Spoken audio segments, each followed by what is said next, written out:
রায়গঞ্জ অনেক বেশি পেছিয়ে, উত্তর দিনাজপুর জেলা অনেক বেশি পেছিয়ে, এবং গত পঞ্চায়েত নির্বাচনে মানুষ বামপন্থীদের সমর্থন করেছে। সেই জেলা পরিষদ একটা অ্যাডভার্স সিচুয়েশনে, যেখানে তৃণমূল কংগ্রেস নেতৃত্বের সরকার, তারা সব জায়গায় দলবাজি করছে, উন্নয়নের ক্ষেত্রে দলবাজি করছে। সেখানে যে তাদের পেছনে তাগদ লাগে এবং রসদ লাগে, উন্নয়নের যে ডেফিসিয়েন্সি সেটা যাতে পূরণ করা যায়। আর কলকাতায় আমি উত্তর কলকাতায় গতবার দাঁড়িয়েছিলাম, কারণ উত্তর পূর্ব কলকাতার মানুষ আমাকে প্রতিনিধিত্ব দিয়েছিলেন, কিন্তু ডিলিমিটেশন করে আমার সেই কনস্টিটিউশন শেষ হয়ে গেছে। গোটা দেশে সেরকম হয়নি। আমি যে কনস্টিটিউশনে জিতেছিলাম সেই কনস্টিটিউশন আর নেই। তো আমি গতবারে দাঁড়িয়েছিলাম, কিন্তু যাই হোক, যে কোনো কারণেই হোক, মানুষ আমাকে নির্বাচিত করেননি। সেজন্য আমার মনে হয়েছে যে আমি যা উত্তর পূর্ব কলকাতায় যা কাজ করেছি, সেটা আপাতত আগামী কয়েক বছর ধরে সেই কাজটা কমপ্লিট হবে না যে গতিতে কাজ হচ্ছে। কারণ কেন্দ্র সরকারের বিভিন্ন প্রকল্প তো নিয়ে আসা কাজ, সেই ফর্দটা আমি দিলাম, কলকাতার মানুষ এটা জানেন। আর এখানে যখন কেন্দ্রের মন্ত্রী হচ্ছেন কিন্তু কেন্দ্রের প্রকল্প আসছে না, 15 বছর ধরে ভাঁওতা এবং প্রতারণা করা হয়েছে, মানুষ চেয়েছেন তার জবাব দিতে, আর সেই জবাবের জন্য একটা হাতিয়ার চেয়েছেন।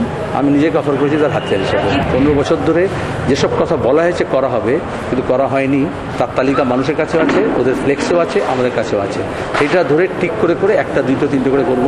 মূলত যোগাযোগ ব্যবস্থাকে উন্নত করা, এখানকার বেকার ছেলে মেয়েরা, এখানে যেটা ক্ষুদ্র কুটির শিল্প, এখানে যেটা এগ্রো বেসড ইন্ডাস্ট্রি, যে সম্ভাবনা আছে তাকে রূপ দেওয়া, রেল সড়ক যোগাযোগটাকে উন্নত করা, অসংখ্য ব্রিজ দরকার, যেখানে মাঠের সঙ্গে ঘাটের সঙ্গে বাজারের সম্পর্ক তৈরি করে দেওয়া, এবং তার উপর দাঁড়িয়ে বিহার এবং বাংলার মধ্যে ব্রিজ তৈরি করার দরকার আছে, পুলটা তৈরি করা, এবং উন্নত শিক্ষা এবং স্বাস্থ্য ব্যবস্থা গড়ে তোলা।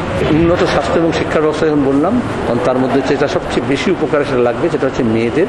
কারণ মেয়েরা এখন শিক্ষা এগিয়ে আসছে, অথচ কলেজ নেই। এই কালিয়াগঞ্জে যেখানে বসে কথা বলছি, মেয়েদের একটা কলেজ নেই, সেরকম অনেকগুলো ব্লকে কলেজ নেই, বিহারে যেতে হয়। আমাদের এখানে পেশাগত শিক্ষার অভাব আছে। আমি কারিগরি শিক্ষার মন্ত্রী ছিলাম এক সময়, তাহলে আইটিআই এবং পলিটেকনিক যাতে করা যায়, যাতে ছেলেমেয়েরা উভয়ই যাতে তারা এমন শিক্ষিত হয়, এমন প্রশিক্ষিত হয়, যাতে কাজের বাজারে যেতে পারে। এই যে দেশের বিভিন্ন প্রান্তে, এই জেলা থেকে সেমি স্কিল, আনস্কিল লেবাররা যায় কাজ করতে, তাতে স্কিল ডেভেলপমেন্ট দরকার আছে। তার জন্য সেখানে আমাদের প্রজেক্ট আছে, সেটাকে ইমপ্লিমেন্ট করা হয়নি, সেটা ইমপ্লিমেন্ট করবো, এবং এই কাজটা আমি করি। আমি যখন আইটিআই পলিটেকনিক মন্ত্রী ছিলাম, আমি 40% রিজার্ভ করেছিলাম জেলার ছেলে মেয়েদের জন্য, 20% রিজার্ভ করেছিলাম আইটিআই পলিটেকনিক মেয়েদের জন্য। আমি ভীষণ ট্রান্সপারেন্ট, আমার পরে সবাই জানে, সব কিছু জানে। যখন কেউ কাউকে পাবলিকলি যখন অ্যাবিউজ করে, তখন সেটা আমার খুব অপছন্দের ব্যাপার। আর ব্যাকিং হচ্ছে ছেলে মেয়ে, ছোটো ছোটো বাচ্চা, যে কোনো শিশুকে দেখলেই আমার ভালো লাগে।